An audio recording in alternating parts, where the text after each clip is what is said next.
Nkosi uyabusa. ngibingelele bazalwane namhlanje ekuseni egameni likaJesu. Amen.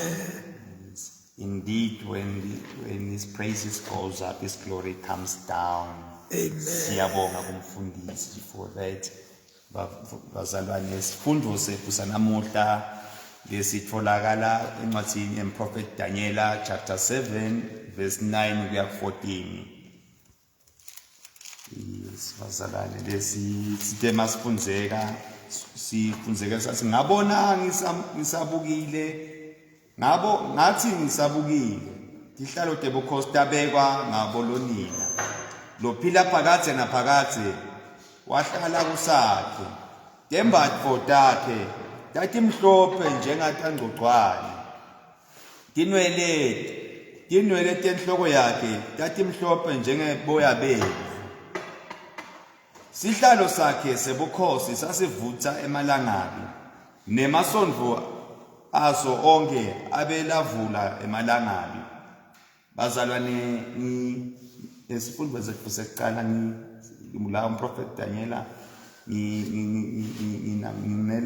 nginenami gratitude ngibonga nje ithembiso taNkulunkulu letingiyebo ting amen. Amen.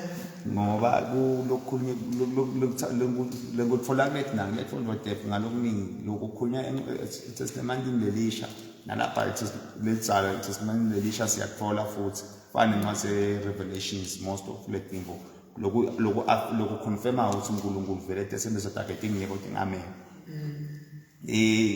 What is man that you are mindful of him? Or the son of man that you take care of him? You have made him a little lower than angels. You have crowned him with glory and honor.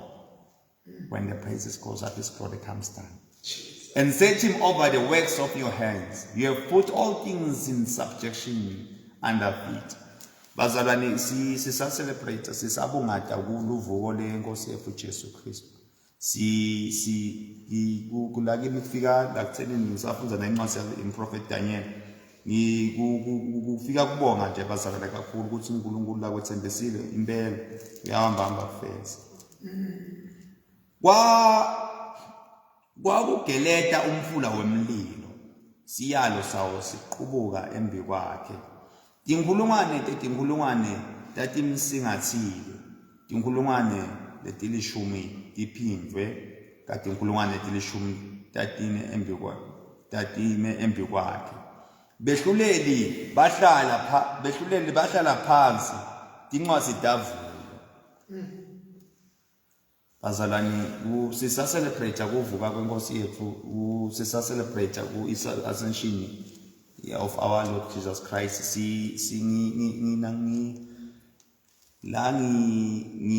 Kuvuka ngaso sikusambulo ukuthi siyawudilanza phambi kwesihlalo sakhe sebukhosi ngoba uMprophet Daniel ukukhulumile bazalwane evini lakhe nakusekashito lana mfundisi bazalwane ukuthi la kukhulunywa ngesihlalo sakhe sebukhosi ngetinkulungwane telishumi ngetinkulungwane shokutindimbanje tinkulungwane tiningana.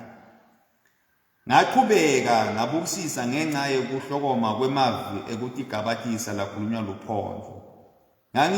Ngangibukisisile saze sahlatshwa lesilo. Umtimba waso wabhujiswa wajikwa emlilweni lovutha emalangeni. Nato letinye tilo temukwa emandla ato ekubusa. Kodwa tavunyelwa kuphila sikhashana. Embonweni wami wasebusuku ngabona embi kwami kwakume umuntu labe njengendvodzana yemuntu abehla ngemafu asezulwini. Bazalwane sisakhuluma ngendvodzana yemuntu ehla ngemafu asezulwini. Ngibonga kakhulu umfundisi, ngibonga ukuthi umfundisi sikhulumile sobekile ukuthi lifu lisymbolize iglory kaNkulunkulu. Njengoba nomhlabeleli maki lana bese asasiculela wona ukuthi when his praises goes up his glory comes down. UMprophet Daniel la uthi awambona indvodzana yemuntu yehla ngelifu. Lokusho ukuthi wembethe inkatho emulo. Lona lesimkhanda kwembethe inkatho emulo bazalwane. Sisabungata lo vuko lendvodzana le Ascension Day. sithola imvuselelo ndlela tsite yokuthi inkathi kaNkulunkulu ikhona phakathi kwethu njengoba umfundisi bekabekile asafunze ama-prayers ukuthi nanoba asimboni konje uphakathi kwethu mase simnami mase simbikile. Amen. wasonzela kulo lophila phakathi naphakathi waholela ebukhoneni bakhe wanikwa emandla kubusa nenkhatimulo nebukhosi. Bonke bantfu netive nebantfu bato tonke tilimi bakhothama kuye bamkhonda. Kubusa kwakhe kubusa kwaphakathe naphakathe. Bazalwane ngithi ngimthandaza umfundisi makavala athi kukhonda wena kukubusa impela. Kukhonda wena kukubusa impela bazalwane.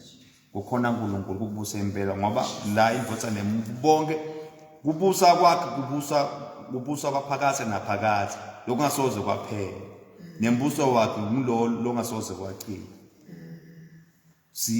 Kukhona kubusa siyabusa nje kukhona uNkulunkulu sibusa impela usibusa angeke kuphela angeke kuchithwe konke kumile phakathi naphakathi. Ithembiso kaNkulunkulu dingi yebo dingi amen. Bazalwane ngicela ukuthi siye esifundweni sesibili lesitholakala encwadini yamaHebheru chapter 2 verse 5 kuya 18.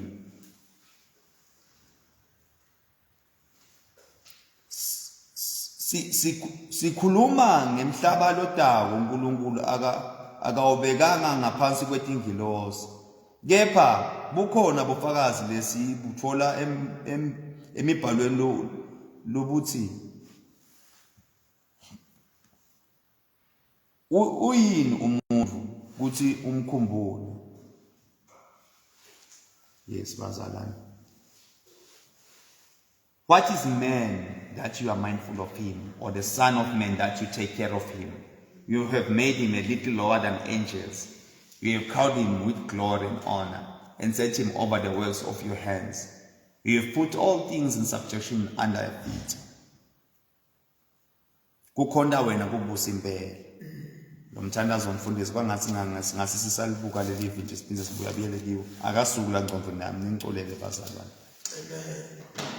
Ngikla ngitsimva kulaba Hebrew kuleli humusho lesingisi bathandekayo ukuthi uyini umuntu ukuthi umkhumbule yini indvodzana yemuntu ukuthi uyinakekele. Lena sisithe masifundise incwadi yaDaniel sathola ukuthi indvodzana yemuntu iyawehla ngelifu. Lokusho ukuthi lenkhathimlo yakhe mase simbita noma in a word of worship or prayer siyambona ehla abe ngaphakathi kwethu. Uvukile uNkulunkulu celebrate alivuko lwakhe sibungata the ascension of our Lord Jesus Christ. Amen bazalwane. Wamenda ukuthi abe mncane kunetingilozi isikhashana lesifishane nje. Wamethwesa umchele webukhosi neludvumo.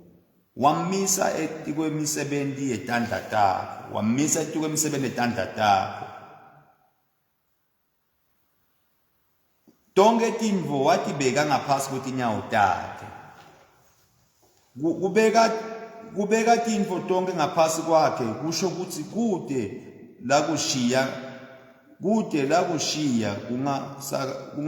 kungakabekwa ngaphansi kwemandla akhe. Kwanyalo nje sisengakaboni ukuthi tintfo tonke tibekwe ngaphansi kwakhe. Kodwa lesimbonako nguJesu lowentiwa waba mncane kunetingilozi kwesikhashana. Bazalwane ngisafunza leli bla uNkulunkulu la encwadini yamaHebheru. Kwanyalo sibona Jesu lowentiwa waba mncane kunetingilozi kwesikhashana. Sendiwa lapho sisamkhonda lo uNkulunkulu sisabungata lovuko lwakhe i-ascension. Sikhonda uNkulunkulu. Sendiwa kusho ukuthi simasilandzela Jesu nathi sisondiwa sibe bancane kunetingilozi kaNkulunkulu kwesikhashana. Lokusho ukuthi silandzela lokuthi ihambulisha nako kusho nje bazalwane kulambhalweni. Lokuthi itfoba nje solo kulambhalweni silandzela Jesu ngoba konke lokhu uNkulunkulu kubekela isikhathi sawo. Wethweswa umchele webukhosi neludvumo ngenxa yekuhlupheka kwekufa. Kwaya ngekubele baNkulunkulu ukuthi Jesu eve kufa ngenxa yebantfu bonke. Konke lokukhona ngenxa ngaye uNkulunkulu. ngakho ke kwakuvele kumfanele ukuthi yena ende Jesu apheleliswe ngekuhlupheka. Wamenda waba ngumvulo wendlela yekusinziswa kwemadvodzana lamanyenti ngekuwaletha ebukhosini. Bazalwane, we are growing in the kingdom of God through Christ Jesus Christ, through Jesus Christ our Lord and Savior. Konke lokhu kungenxa ya Jesu. Sisa celebrate this special day, bazalwane. Akube remembrance ukuthi sisa embrace everything the works Jesus Christ has done upon our lives. Ukuthi it was through what, bazalwane? Sibe neconza ukuthi kwaba ngusa uNkulunkulu ukuthi konke lokhu kufa kunqotshwe through imvosana yakhe.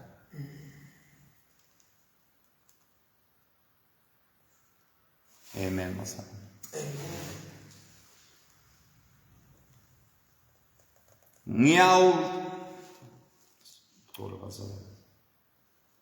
Ngiko nje angenamahloni kubabita ngekuthi bomnakalo. Uthi ngiyawushumayela ubomnakethu libito lakho ngihlabelele ngawe emkhatsini welibanga.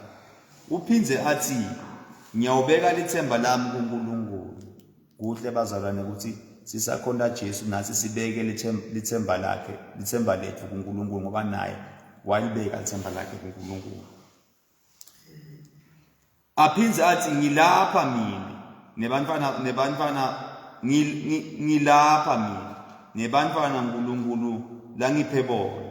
Ngakho ke njengoba abantwana babantu naye ke Jesu waba ngumuntu njengabo kuze kuthi abhubhise Sathane labe nemandla etukwe kufa. Kuze akhulule bonke labo labathi ngesikhathi sonke sekuphila kwabo baboshelwe ebugcileni. Bazalwane, encwadini yethu yesifundweni sethu sesibili kuyincwadi yamaHebheru sithola kwangathi siyazi it's a confirmation konke kulesuku lesilungata oleselebrate ukuthi konke lokwenteka ngenxa yokuthi Jesu useta ubusa futhi it's a guarantee. Kwangathi kuyigarantii ukuthi lo Nkulunkulu esimkhondayo lo mbuso wakhe akayokuphela nje. Konje lo mbuso wakhe uyawukuma kuze kube phakathi naphakathi. Sisa embrace this special day of ascension. Sifola uNkulunkulu, sifola everything lebekiwe lana ngoba incwadi lena kuphinze kubuye lokhu letithembiso even on the book of Revelations. Kuningi lokutholakalayo.